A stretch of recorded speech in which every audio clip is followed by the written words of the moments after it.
Okay, thank you for tuning into Stampscaping 101. This is a scene that I just stamped out. It's a very minimal card or scene just using the one stamp, which is the 3 bare trees, just done in this compositional format where you've seen this type of scene before, where you've seen kind of a snowy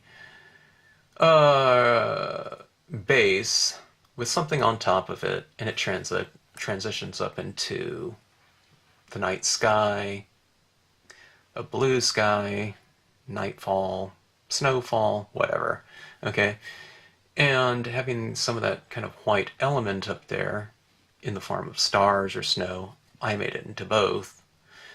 Coming down here like that, and I don't know, I wanted to try that kind of format. For me, it's the exact same technique, except I'm just not addressing the, the bottom part below in terms of an ink application, kind of addressing it below in terms of some of this white pigment ink that I put down here to represent kind of this mist that the trees are sitting in, kind of in a snowy patch, but I don't know, adding all these little touches up here is always kind of the fun part for me. And I wanted to kind of expand on the previous lesson where I'm talking about it's not just the amount of colors in terms of different colors that you're using, but the amount of which you're using, okay, in terms of really achieving full saturations with any given ink within your color scheme that you're working with, okay?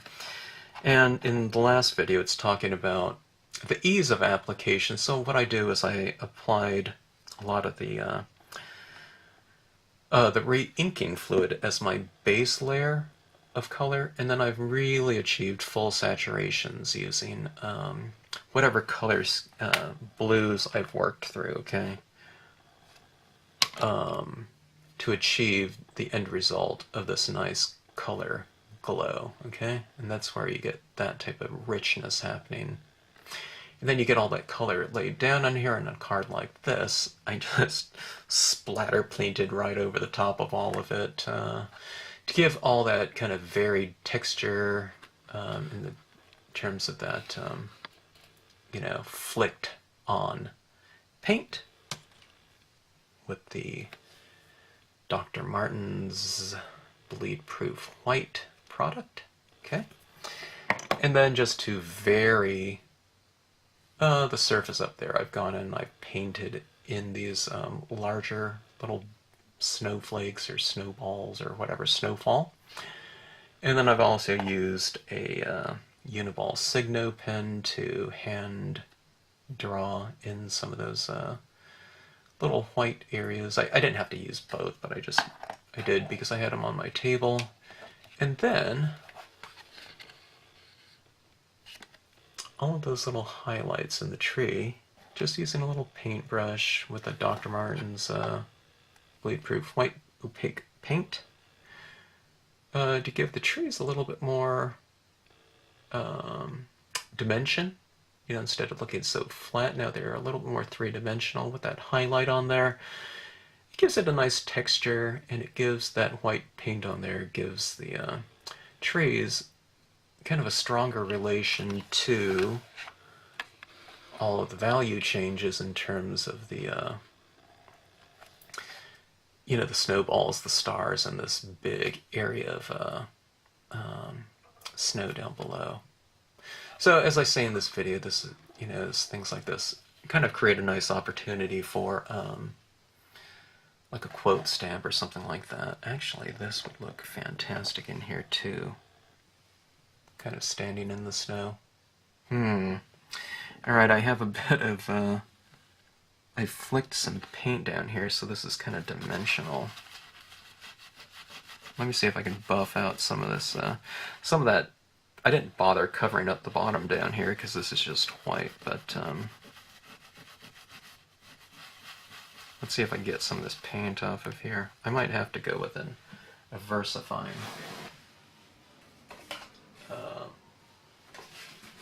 stamp pad because this versifying is a little bit thicker in terms of the ink. Alright, have to do this because I think it'll just look kind of a little bit more interesting. Okay. This dough stamp, I'm going to either mask it off and stamp it without its legs, because I want this dough to be standing in the snow. Okay. I don't want it to be too deep in it, but well, let's go about like that, I guess. I can also wipe off the feet, but because it's just all stark white down there, I don't want the feet to stamp out at all, and part of the leg. I don't want it like swimming in snow, but let's just remove a little bit of the bottom portion of it. And I'm hoping here, there's some of this that Dr. Martens goes on here, and it is a little bit of a raised dot of paint. It's kind of a chalky feel to it. So I'm hoping I get a nice crisp impression with this dough here. You know, because it's not a flat surface that I'm stamping on anymore with all that bleed-proof white. Okay, good enough. It's not quite as dark, but I'm pretty happy with it because, again, it's not coming in contact with it so much. Okay, now what I'll do too, I'm not going to do it in this intro here, but I'll add a little bit more of that pigment ink down here so he's kind of, you know, in fog as well. Okay, so I'm going to transition it from the base here. But anyways, that kind of looks like a more complete composition, having that focal point in there, huh? With the dough. So, anyways, I have a lot of fun in this scene. I'm kind of in the spirit of, I wouldn't say this is so much of an experiment, but it is a little bit of a different look. I rarely leave kind of a whole vast area just the white of the card when I'm doing this thing. I know there was that sketchbook style of stamping that I just did too, and I really had a lot of fun with that, so I want to play around with varying the fields of this type of process and style of ink applications in different ways. Okay, now this one right here, we have a big vast area and this area down below, so it provides a nice contrast too. It's kind of a, you know, a little bit of a different statement too. But like I said, it'd be perfect for something down here, a little bit of a quote or something like that, or word or whatever. Happy holidays, right? Or you can emboss something down there. Wouldn't that be cool? This would be good too. Gosh, it's never ending. Blue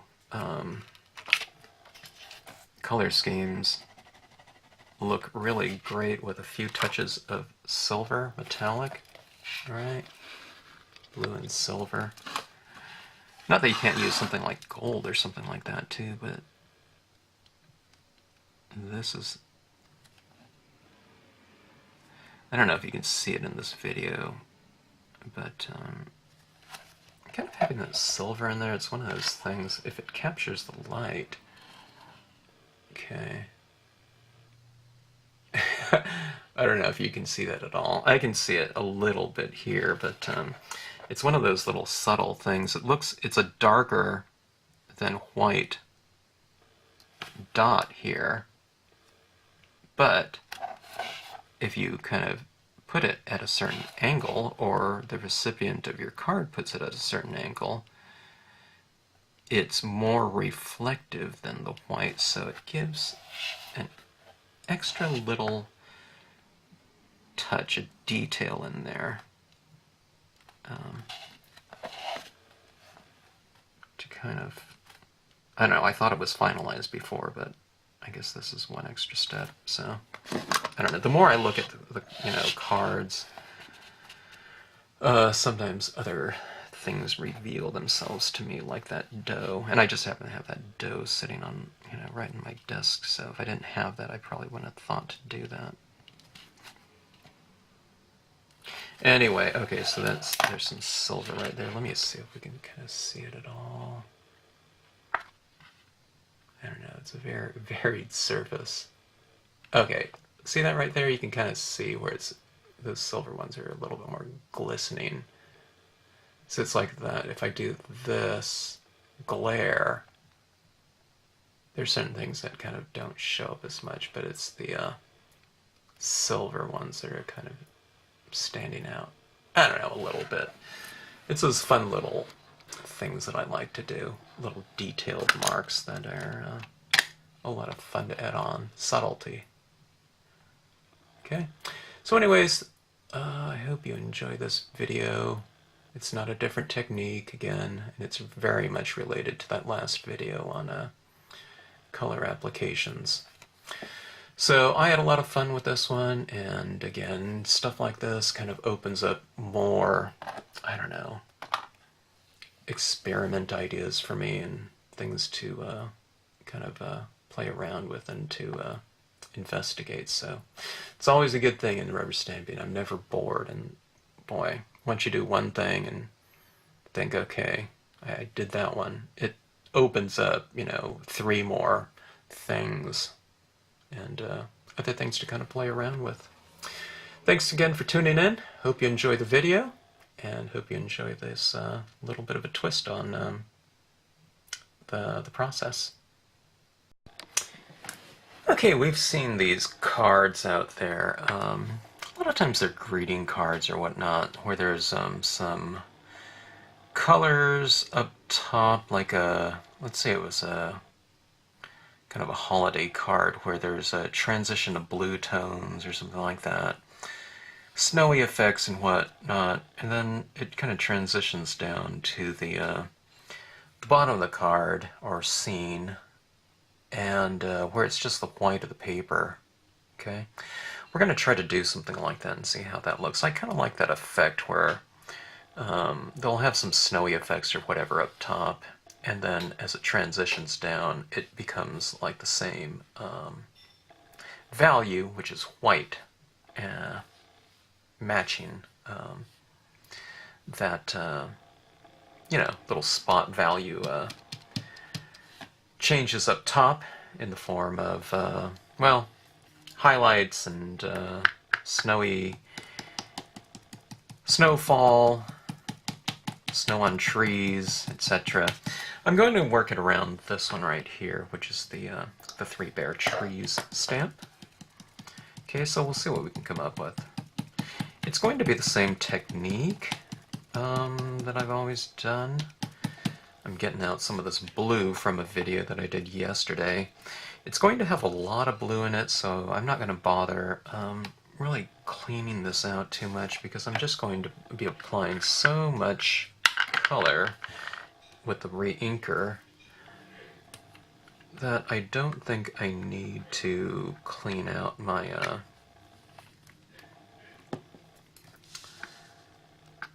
stylus tool tip. Okay, alright, so I mean, I guess you could go for like a northern light type of thing where the streaks would be coming more vertically like that, but I'm going to do this one horizontal. Okay, so the scene's going to be a portrait format, long ways up and down.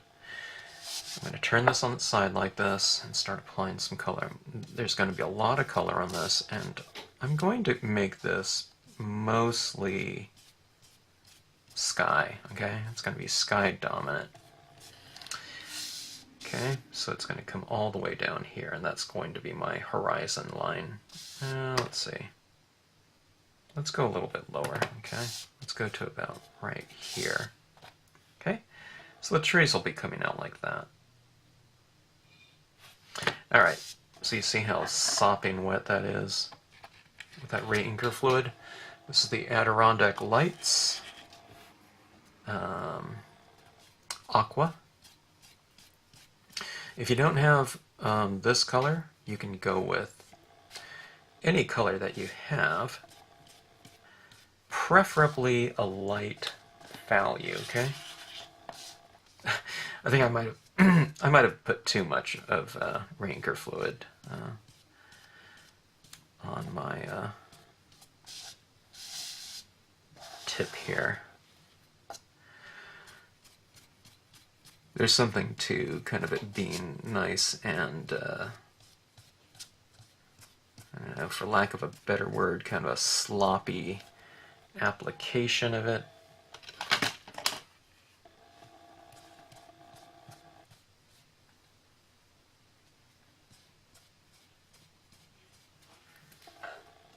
Hold on. Okay. Minor delay there.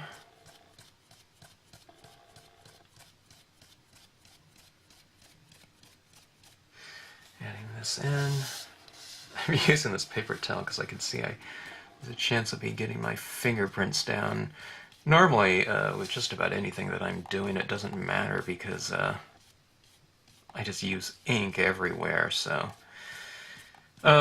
this is definitely one of those cases where there's selective coloring.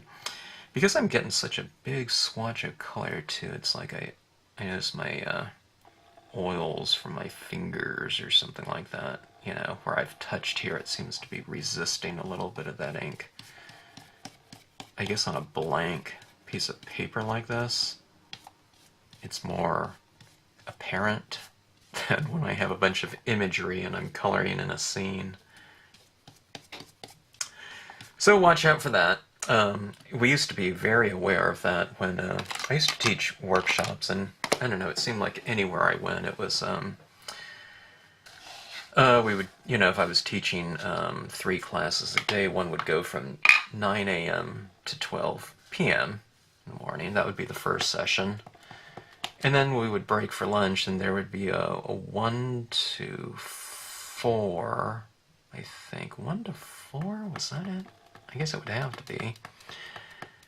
And then there would be 1 to 4 and a 5 to 8. Boy, did we go that late? I guess so. But anyways, what I'm getting at is that 1 to 4... okay, I'm switching to my number 10 light blue. And I have so much ink down here, I'm going to re-ink this one, so let me do that. I'll get back to that story in a second. Oh, wait, hold on. I have another number 10 blue. Let's hope that one's a little bit juicier and I won't have to pause here. But anyways, that 1 to 4 o'clock class, oh, perfect.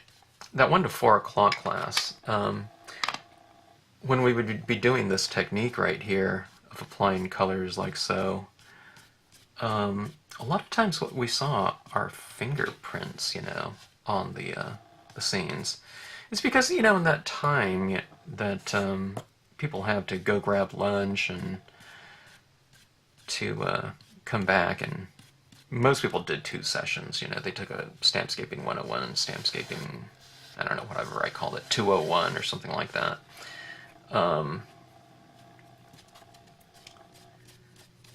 They would go out and grab, like, fast food sometimes, and it was the fries, the fries, the kind of oily fries, grabbing that type of thing, so that oil on their hands would create this kind of resist on the card. And of course these are water-based inks that we're using, so I always had to kind of watch out for that. If I saw fingerprints on their cards, or what they would do is they would wash their hands, right? And you know, doing all this ink and crafts and things like that, people put lotion on their hands, you know, keep them from drying out and whatnot, and the lotion would quite often be the, it would act like a resist to this ink. So if you ever get fingerprints, you know, or something like that showing, I mean, it didn't really matter to me, or it doesn't matter to me when I get fingerprints on my cards.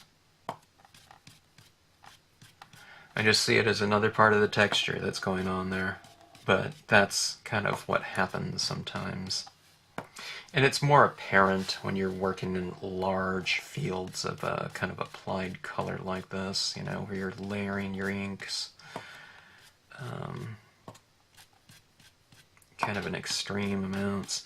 Alright, now what I'm doing here is I'm really starting to build up some color. I do have coverage with this number 10 blue. The Memento Bahama blue would be a great alternative to the Marvy one. But just any kind of medium tone blue, okay? Every line of inks has kind of a light, medium, and dark blue. I wouldn't say every line, you know, I don't know if like Distress inks have that, but they do have that tumbled glass, which is a fantastic color, looking color that you can use in there. But if you don't have a repertoire of, or a supply of light, medium, and blue, I would recommend it, especially for landscape stamping. We use so much blue in water and sky.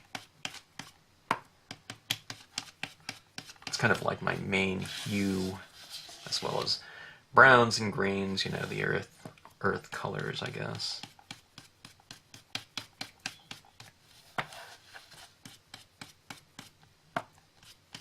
Okay, I'm going for a little bit of variation. As you can see, I'm just kind of bringing some in. And in my video yesterday, I talked about sometimes it's not so much about, or you know, it's as much about the quantity of ink that you use of a given color, all right, as much as coverage. So, see, you can see the more I go with this color, the darker it's getting, all right. Now there is a full coverage of this number 10 blue over here, but it's not in its full saturation. So I'm trying to achieve given areas with the full saturation of ink like this, not only for a variation in value, but it's also for a variation in intensity. Okay? The more you go with a given color, the brighter it will become, because it's it's achieving its full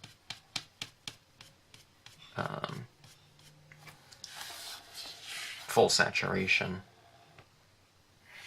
Okay, looking at it, I'm wondering, do I like that kind of varied area in there? I think I want to go for stars up here, so I want to go for less kind of lighter, kind of amorphic, cloudy shapes, okay? So I'll close it off a little bit up here, meaning I'll add more of this darker tint, because it's going to be a really elongated sky up here, so I'll keep some of the variation down here in terms of having a little bit of a lighter area for some cloudy type of kind of a moonlit cloud looks in there, or starlit clouds. I'm not going to have a moon in here, although a moon would, a moon would have been interesting. Future video, or future scene. Okay, that looks good with that number 10 blue. Let's go to a darker blue now, okay? In Memento, it might be a Danube blue. I will use the Marvy number 3 blue. I think this is a number 3. I sent this away to some magazine publication to take a picture of and put it in their magazine spread for a video that I did, but they covered up my color. I'm pretty sure that's a number 3. I just wanted to make sure that it wasn't the number 29, which I'll be using as well. But this is like a navy blue, okay? pretty common color.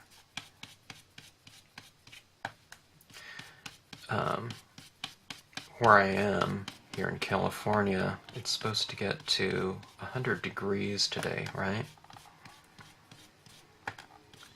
Or close to, and it's very dry.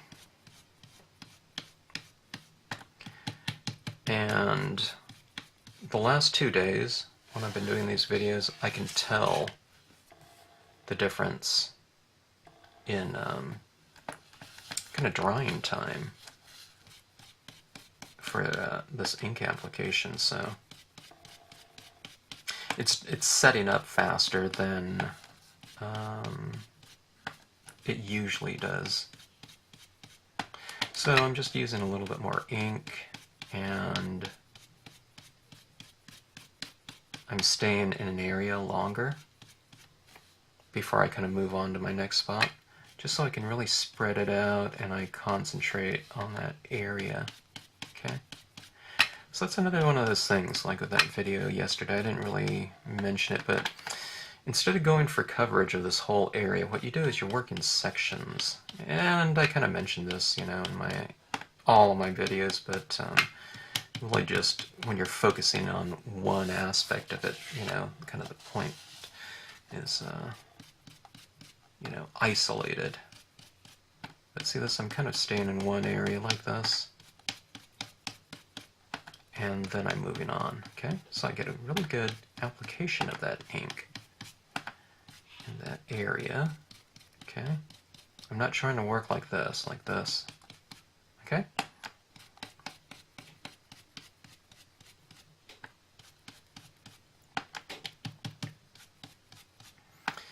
And when you get good saturations of ink like this, you can really get some ink out like that, and you can just kind of smear it out. And it's real comfortable doing that. You can feel it's nice and wet, and the application of it is very smooth.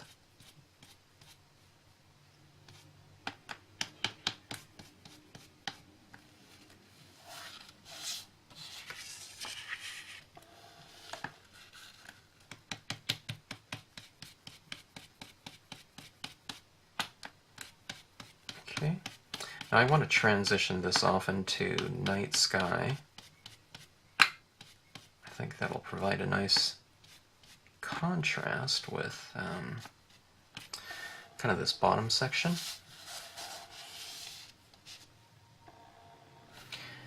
Alright, that's the number 3. If you have, this is a Prussian blue.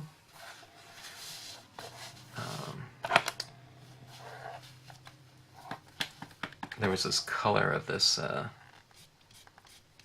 in this clothing magazine one time. I saw a catalog, clothing catalog that I saw years ago. I really like the description of the color of a certain product.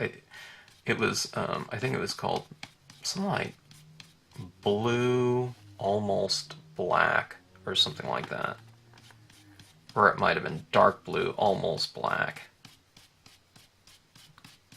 as the color of a given product.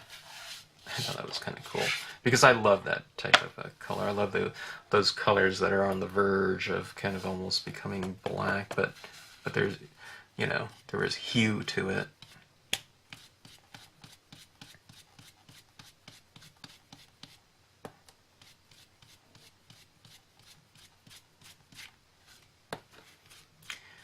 Okay,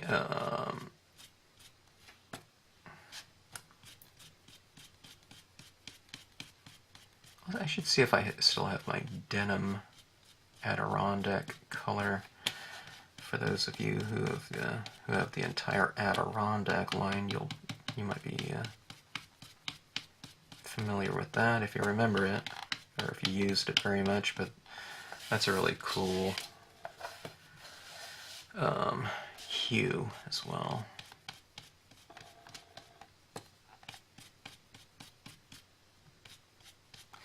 Alright, so this is kind of in keeping with the spirit of the little lesson from yesterday At this point in time, I'm not seeing all my little kind of little fingerprints on the card too. I mean, I've applied so much ink down here, getting this swatch of blue tones. I know I see a little fingerprint down there before I start using my paper towel. All right, let me see if I have that denim, and we'll see if it makes a difference.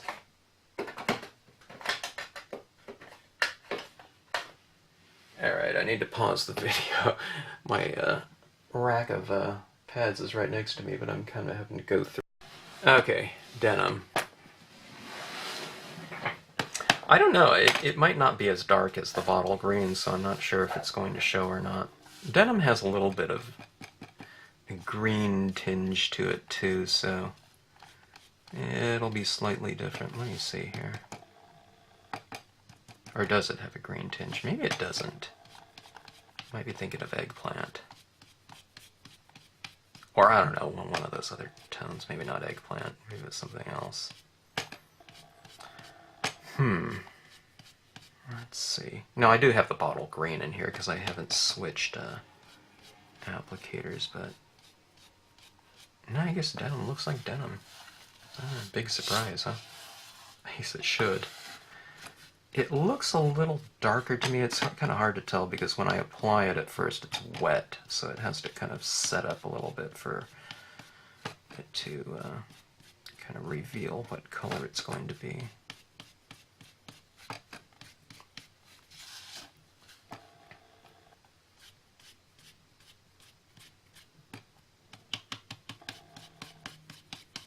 I can feel it's getting kind of drier in here.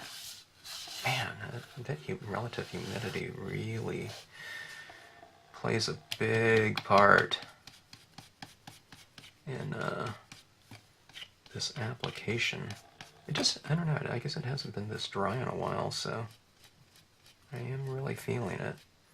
So I don't know, that's kind of news to me. I guess weather can play a pretty significant role in this application process, mainly if it's dry. Okay, let me think.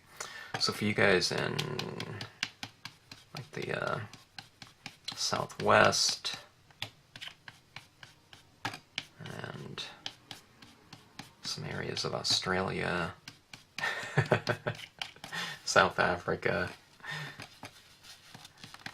use a little bit more ink, maybe more of the, your first color or something like that. Use re-inkers, better yet, as your first colors to really get a good slathering. One time I had to do this kind of technique outside in this parking lot. I don't know if it was the summer, but it might have been. This area they call the Valley, you know, it's near Los Angeles, and oh my gosh, it wasn't with the Stylus Tools, it was with this thing called a tonal applicator, but oh my god, that was a real struggle because things were drying up like instantly. It was right, like upper 80s outside, and out underside, I might have been under a canopy, but it didn't matter. It was so hot, and things were just drying up instantly. Couldn't do anything. I mean, we got, you know, I got through it all. But, and that, I don't know if, I don't think there were dye-based ink. I don't even think there was ink pads at the time, so I was drawing on my tonal applicator with the pens to get ink on them.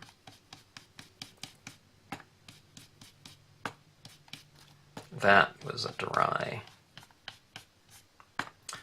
stamping experience, that's for sure. Or ink applicating experience. Switching over to black, okay? Look at that. See that? How it's going to transition. Look at those beautiful glowing blue tones like that. And see this right here? See how that's blue? But if you just add that little halo of black up there, it makes this area in here kind of start to kind of glow from the contrast, okay? That's the thing that I'm going for. And that's where, you know, spending time with enough inks really comes into play. Don't try to get to black, or your darkest tones, whatever those might be, too fast. Don't try to hurry to the next color.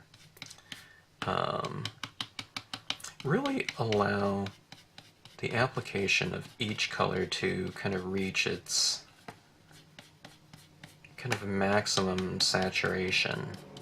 Not over the whole thing. I don't want this whole thing to be black or the whole thing to be dark blue, but where we get this range, okay? Do that, work each color to its fullest, okay? And it's not going to hurt you to use too much ink in a given area, okay? We're doing selective areas, you know, I have this area in here that's a little bit lighter here and there. You know, it's with variation.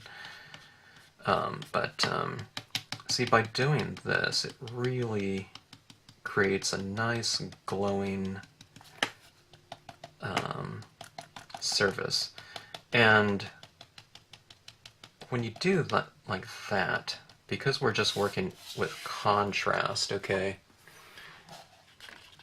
it feels like kind of the light is coming from within this given card, although it's just only reflected light. It gives the feeling that the light is coming from within something, okay? So it's the kind of the illusion of light. It's with the use of contrast, okay, it's the illusion of light through contrast, but it's also the illusion of light through intensity, okay? Light, contrast has to do with, in terms of values, you know, the difference in light and dark. But the intensity has to do with kind of bright and dull, okay? So that's a very bright blue in there. It's not light, but it's bright in terms of the intensity. So we get this little glowing effect with the use of contrast and value, but you can also have that glowing kind of area up there with the use of, again, intensity. Okay. That is that.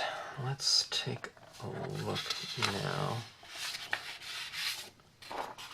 Hey, that worked out really well using this right here. Look at my fingertips are actually, well, that one has a little bit of blue on it, but they're actually clean.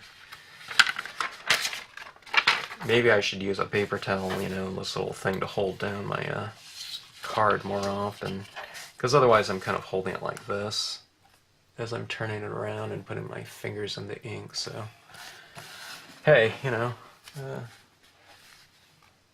I guess I knew that, but I don't know. I haven't really been practicing it. Maybe it takes me about 30 years to learn something like that. Okay, let's go back to, this is going to be stamped in black. Let me see, do I need to do anything else on here before I stamp this out? One time we used to do this thing, I think it's in a video, but I'd get the swatched background and I'd just kind of spray it with water. It would land on here and it would kind of give it this slightly bleached look to it. Not quite bleached because it's not turning it to white, but it kind of gives this kind of a, I don't know, spotted look, you know, where it's removing some of the ink colors, or it's, I don't know, it's not really removing it, but it's kind of separating it. That would look kind of interesting in here, but I don't think I'm going to do it. This time, at least.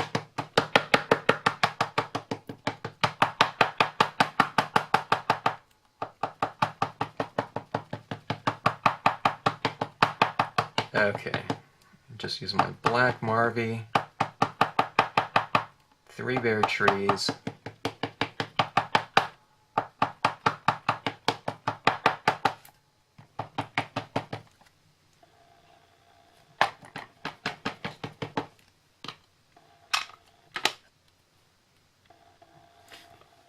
I'm wondering, this black pad looks a little bit dry. Sorry about that. I didn't bother re-inking these things before I started. But all right. So these trees are going to be, they're going to be coming out of this. I tell you what, this is what I'm going to do here too. I'm going to wipe off the bottom of these a little bit. Let's put these trees in a little bit of mist, okay? It's going to be all about the white effects that we're doing and textures with some bleed-proof white and splatter painting and kind of some snowfall. So let's add in some white pigment ink at the base of this as well. So I'm removing a lot of ink on the bottom of the trunk, okay? This is dry paper towel too. And then about a ½ inch up or so, I'm kind of removing a little bit less ink, and I'll go again with a little bit less, so it's going from kind of almost no ink on the bottom, transition a little bit more, and then full ink up top, okay? All right, dry outside, so let's re-ink up there. I didn't re-ink it down here, I don't think, when I just did that now, okay? And we'll place it about like so. If I didn't say the measurements of this, I forgot to, but this is an 8.5 by 4.5, okay? 4.5 inches wide. I kind of designed the 4.5 inches wide around the width of this stamp. I wanted this stamp to almost go edge to edge. When you do something like that, it kind of creates this relationship between the object and the edges of the page, you know, as opposed to just kind of having it floating in the middle there. Especially with this type of composition where we're going minimal as far as the use of imagery. I'm not really sure if I'm going to use another image. I might not. Okay, I'm kind of holding this down longer too, if you've watched other videos, when I get so much ink that I've laid down on a card. And if I'm going, if I'm stamping an image into it, sometimes it's almost like you're stamping wet into wet. So if you pull it off too fast, sometimes it's like a vacuum and it sucks, the ink remains on the surface of the rubber where it didn't transfer over to the page, okay? So sometimes it's not so much about pressure, it's not pressing it down harder, but it's just allowing, you want to have it firm, but you want to allow that ink to transfer to the, kind of that, semi-damp surface. It's not damp in terms of, it's going to get all over your fingers or something like that. It's not that damp, but it's a little bit. Okay, so, I didn't hold it down there long enough, so it's a little bit lighter, but that's fine. Okay, so this transitions off down here, we can see. It looks kind of weird, but we'll be adding in pigment ink in here, so it'll be like mist, okay? Hopefully. Alright, and I hate that little fingerprinty thing that I got there earlier, right from the get-go. But, alright. So all that, and this is where the fun begins for me. Yeah, the ink application is fun, but I really love the kind of adding in all the little details and textures and kind of the refinements of the card. All right. Let's see here. This is Dr. Martin's Bleed Proof White. And it's a very, very opaque watercolor paint, okay?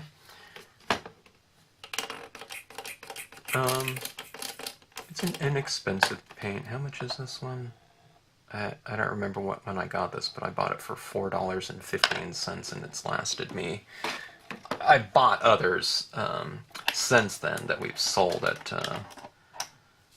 conventions or something like that. I just kind of bought them at retail and sold them at retail just so that people can have it if they wanted it when we were doing this in demonstrations. But this bottle here, because I don't use it too often, or I don't use it in quantity at least, I think this is my original one. It's been, I think I got it in the late 80s, okay? So talk about something that's going to last forever. Unless you're just doing this over, like, I don't know, you're making 100 Christmas cards or something like that, you know, it should last you a long time. You just kind of reconstitute it with the water, mix it up, and it's ready to go. Okay, we're going to go for kind of a splatter paint technique on here. And yeah, actually I was going to just trash this, but I'll keep this side up so that you can kind of see the overspray that I'm doing with the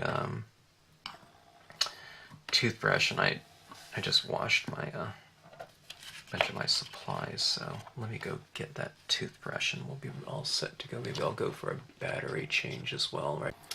Alright, so what we have is just an old toothbrush here.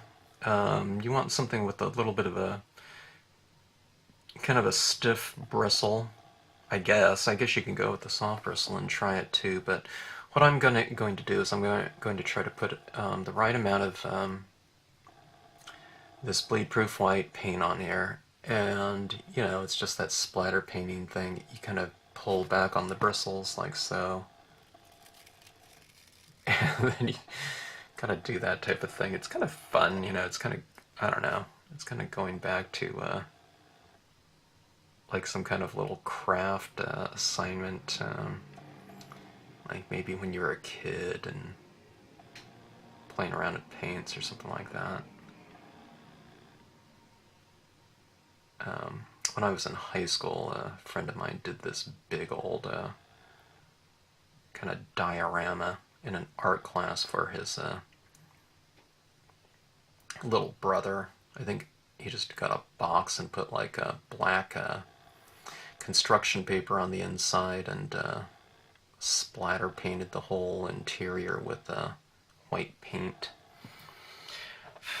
creating a starry look. Alright. So, okay, this is what I do too. I'm going to get a little practice here, because I never know how much paint is going to be coming off. Oh, can you see that? Kind of right there, it's kind of like that. Alright. It's so random too, when you start doing this. Sometimes I get a big glob, but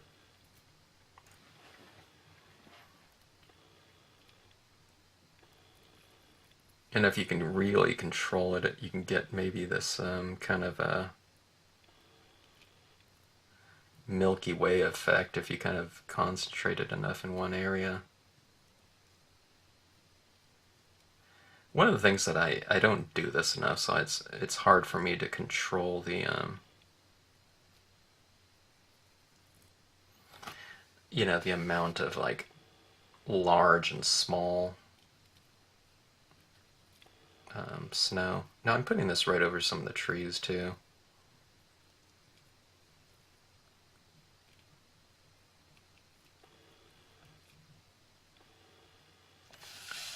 Okay, let's see.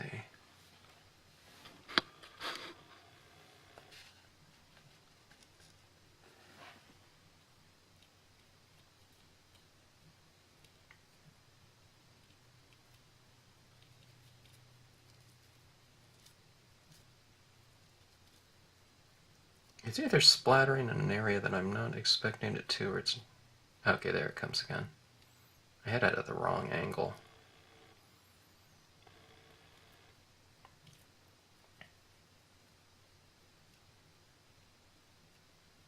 Okay, look at my thumb, that's how it gets right there. I think that's enough of that texture. Alright, now what I like is variation. So,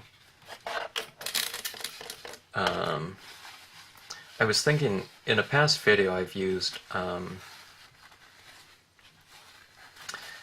of tried to do a gel pen on here to draw some bigger dots, but you know, the gel pens are roller pens, so it wasn't working too good. It was kind of clogging that paint there. This paint dries pretty fast, so it was kind of clogging my roller pen. This one might be dry. Let's see this right here. How nicely it, you know, draws. But sometimes, I don't know, when I was doing it on there, this one might work okay. I was kind of applying it maybe in a different way before on the other one, but okay, this one, and also this pen is really working nicely, so maybe this will be fine. But just to get some variation in here, let's say I'm doing snowfall, okay? The background could be snowfall, or it could be just kind of like a night sky type of thing. But I want to go pretty extreme on this because we do have this big, huge field of white down below. Okay, so I want these large kind of balls of snow to be falling, kind of like, I don't know, it's like Charlie Brown Christmas or something like that. I think it's kind of it gives it kind of a friendly look, you know, having it this way. It kind of takes it out of the, I don't know how realistic this is, you know, anyway, but it kind of takes it away from more of that and turns it into more of a kind of a friendly, illustrative piece, you know.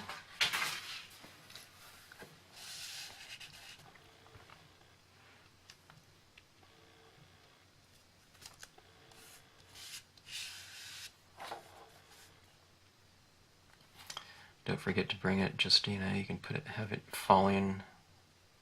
Maybe that is snowfall in the background, it's like a big snow flurry, but these ones are, you know, maybe there's, you can see it, like the depth of it too. Maybe it's, these larger ones are just closer to you.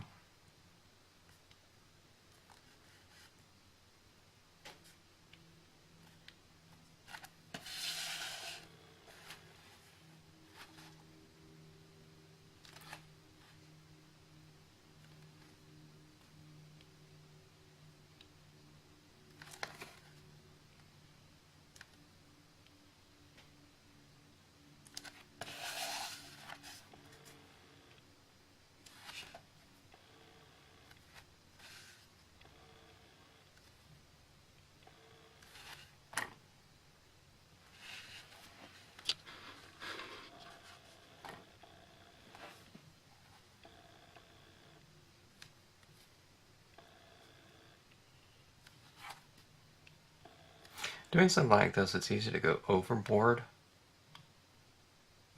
But my question to you is that a bad thing? Or the question to myself is that a bad thing? Let me do some medium-sized ones as well.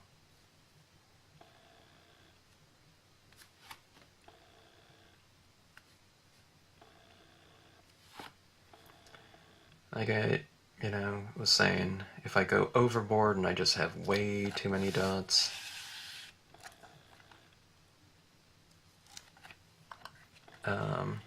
yeah, that could be the case overall, you know, from a compositional standpoint, but hey, if you had fun while doing it, then isn't that the point after all? And some of you are saying, no, the point is to have a good looking card, but yeah, but it's also to have a lot of fun too.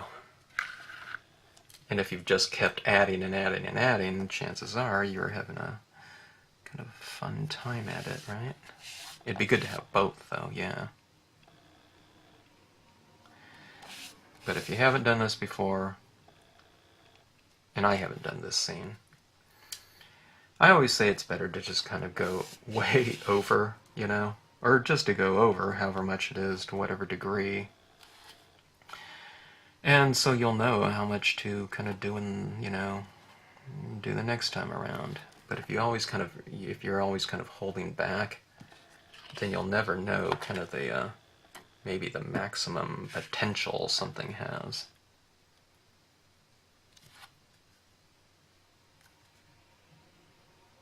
So don't be afraid of doing too much. That's always kind of better than having not quite enough for, you know, maximum resolution or whatever you might call it.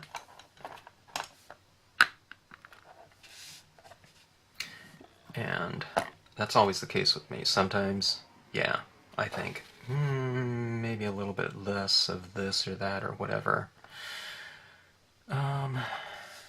But I'm fine with that, though, in my pieces. And it is true for me that sometimes, sometimes it's so extreme that then I might do something about it. Like on this one right here, if I thought, oh my gosh, that is just way too much texture up here, like with the splatter painting or something like that, what you do is you just ink up your stylus tip. In this case specifically, I don't know, go with a clean stylus tip, you know. Get your light blue or medium tone blue and ink it on here and just ink, you know, just tap over some of those stars. And what those stars will look like is they'll have some kind of bluish tint in them, okay? So that the contrast between that dot and the background won't be as extreme and it'll be a little bit more subdued, alright? So, let me see something here. If I go in here and do that,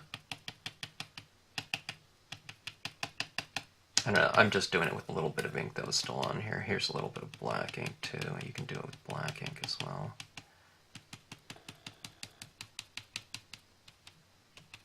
Anyways, but some of these little stars are becoming a little bit more subdued. They're not black, but they're kind of gray. Okay? So there's always other things you can do to subdue something that you've done. All right, now that gel pen, it's the Uniball Signo. Generally, it's pretty good in terms of its opacity. And if you were drawing it on black paper, it would be fine. It would look, you know, completely opaque. But doing it on here and in that big ball that I did, it's a little bit more translucent. So what I'm doing on a few of these little dots, just to give these little dots a little bit of variation too, is I'm going in with my bleed-proof white and I'm making kind of the center of some of these dots because these dots are large enough a little bit lighter. So I think that'll be kind of interesting. It's one of those little subtle things that you can do. I don't think it needs it per se, but I just think that it might make it a little bit more interesting in terms of an overall, kind of the overall impact of the scene. Plus this white here is really white. It's the same white as down here because this is going to be very opaque. Right? And that's kind of what we're going for. We're going for some of this matching value kind of falling through the sky down here on the land, and it's kind of adding to this kind of, you know, this landscape down here. Okay, now I had some of those little smudgy fingerprints of mine down here. I'm going to paint over them with some of this bleed-proof white to eradicate that. That area down below, too, that blank area, I wouldn't put this bleed-proof white down first if I was going to do this, but it would be a great place for a little quote, you know, or a word stamp or something, you know, in an open field. And one of the things, too, of course, you know, a lot of you aren't as lazy as I am, so what you could have done was when you're applying that, you know, ink over the whole card, you can just, you know, put some kind of mask down there, a piece of paper, and tape it down until you're done with the, you know, that tone application process. Okay.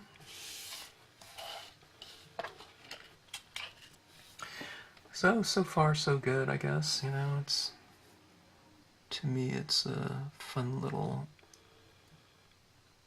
scene. it's a one card scene.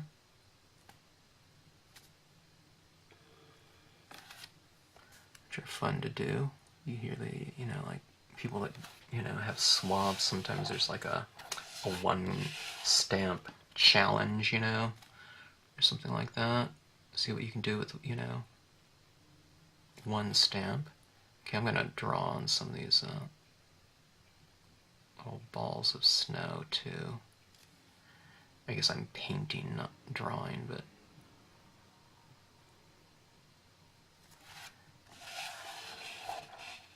kind of for some variation. Okay.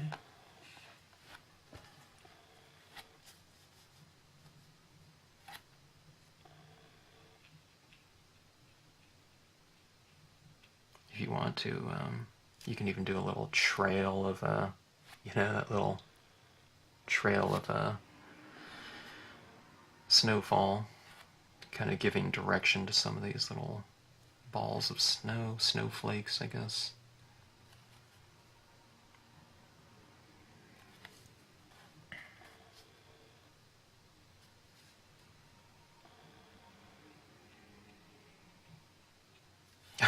I'm kind of looking at this just random pattern and seeing if there's some sort of a thing I can do compositionally to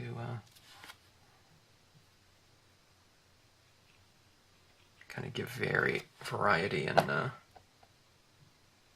of movement to some of that snow. Okay.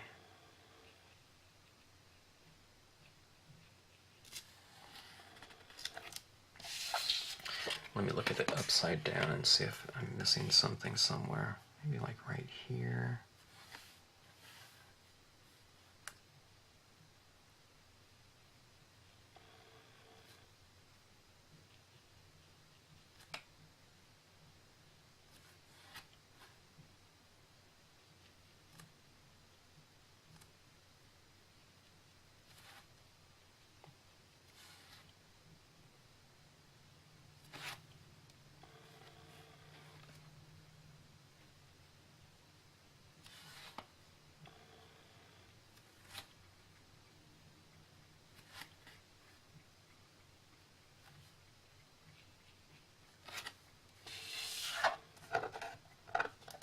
It's definitely, we're definitely making a textural statement in this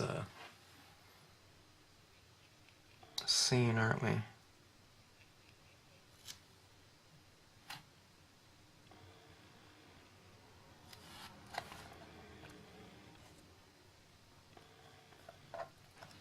Okay, I think that's enough. Small one right there, maybe.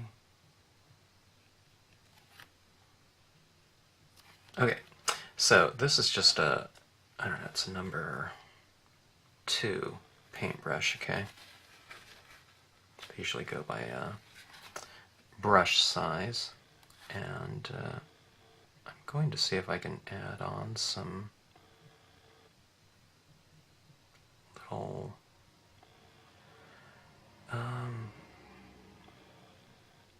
effects on the branches. Okay. As I've said in other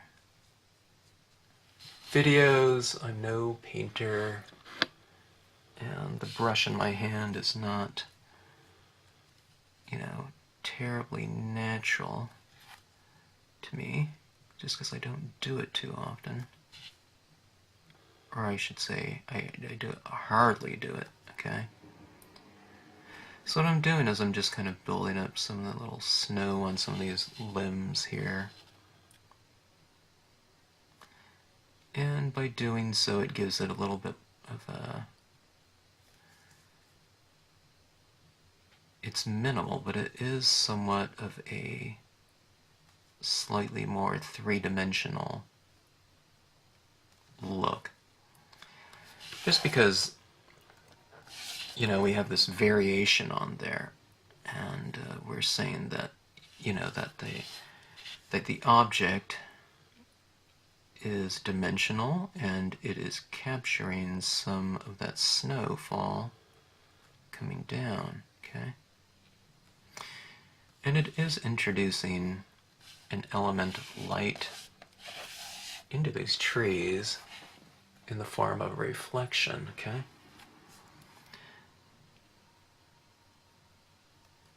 So even this is one image, and it's a one stamp scene, you can have a lot of variety and variation within that stamp.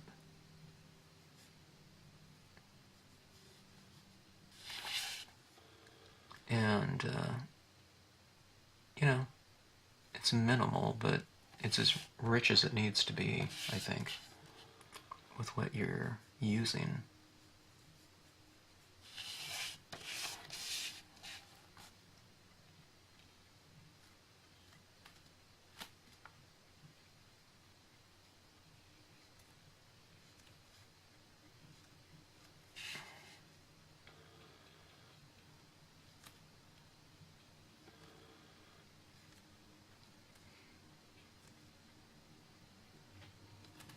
Kind of where the one branch,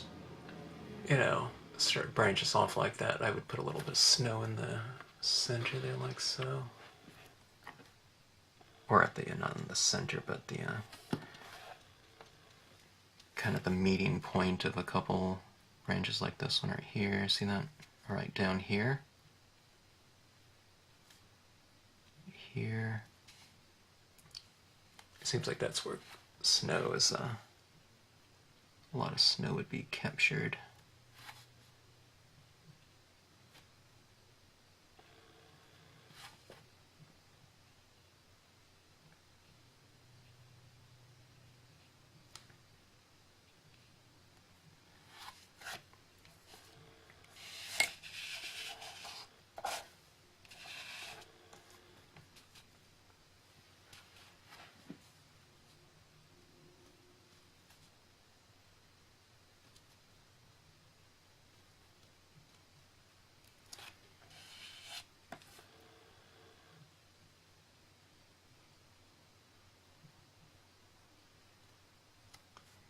Like I said, I'm no painter, but this sure is fun.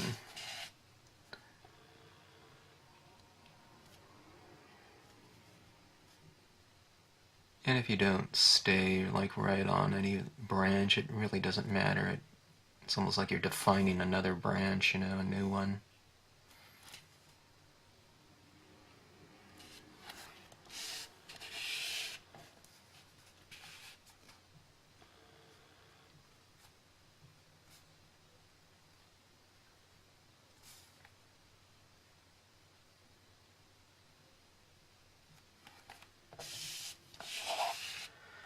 Okay, alright, let's take a look at some of those trees.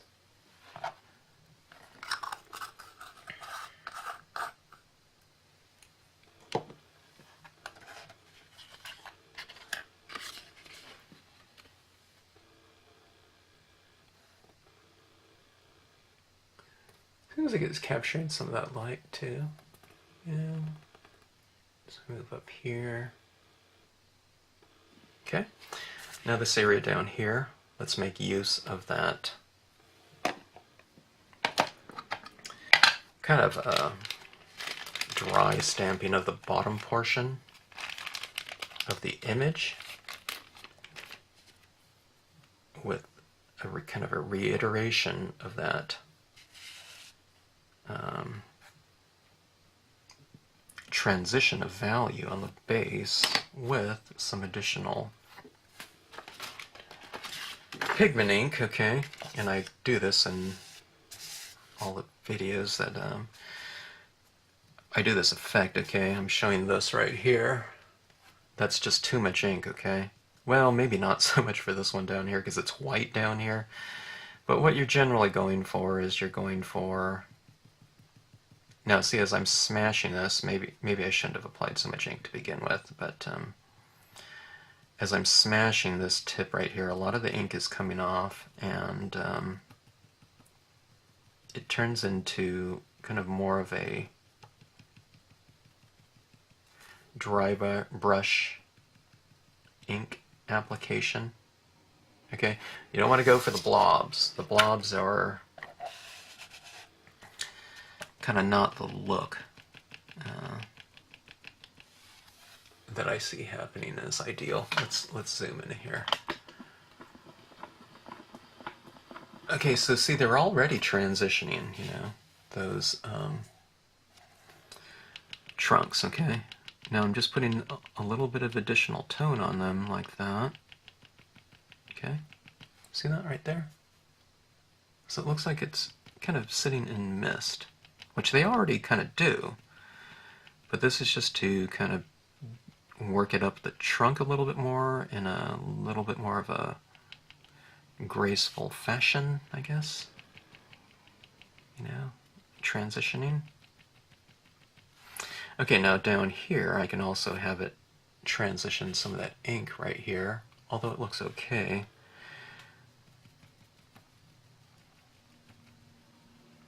Let's put kind of the landscape in a little bit of fog. Let me switch around to this other. I kind of smashed that other tip too much. Let me see if I can fray this one. A little bit of ink.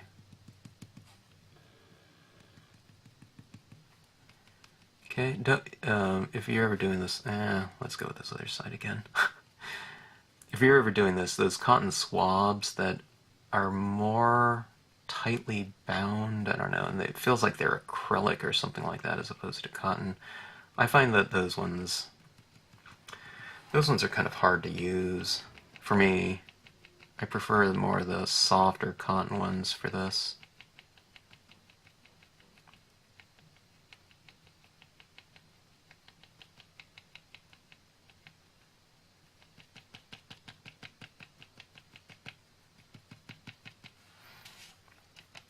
Okay, maybe I'll oscillate it a little bit. I'll have some of it here and some of it there.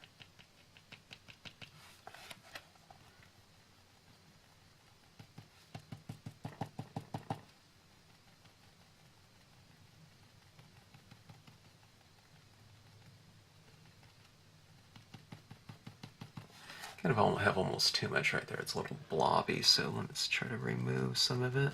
Okay, I'm kind of using the side of this to kind of remove. Okay, it really, the Colorbox Frost White pigment ink really allows you time to go back in and to manipulate and change the application of this ink at any given time. Even after it dries, you can go back in and just buff it out if you want to. Okay, so kind of a glowing little area down here, and again, that's by the use of contrast. Okay, it's use of some diffusion and translucency. Okay, but it's also kind of glowing down below because we have those nice saturations of mid-tone inks in here, as well as the lighter ones underneath it. So we get this nice buildup of tone. Look, see that glow in there, right? Black covered up a great deal of that, but that blue there isn't glowing just because it's, you know, the Prussian blue or the denim, okay, on, you know, top.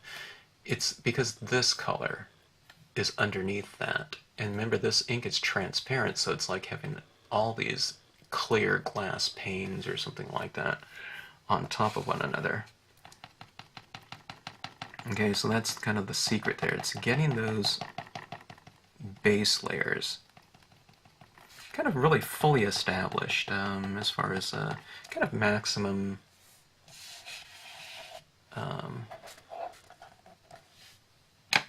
a maximum application of them. Okay, so let's take a look at this texture up above. The texture is extreme, okay? But what I like to do is I like to vary some things in here. So let's say a lot of it is snow, but let's say a couple of these things are stars. Okay?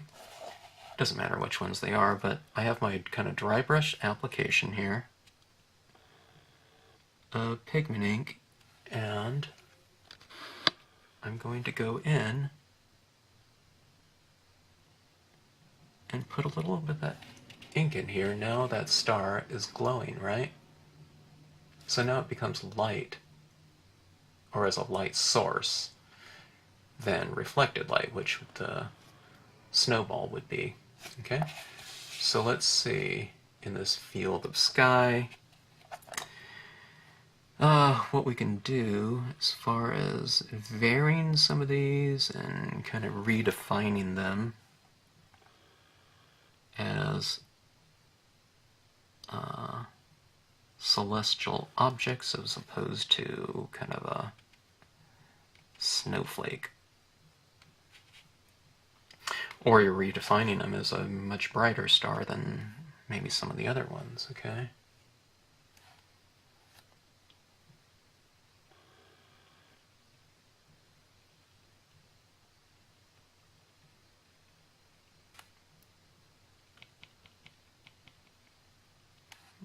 And, I don't know, isn't that fun?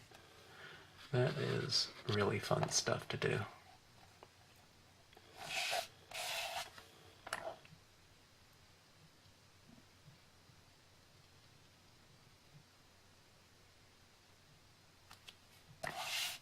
Alright, so I think that looks okay as far as a finished piece. Can't even see the bottom of the card in this video because it's just pure white. So that is what the card looks like. So, okay attempt at it.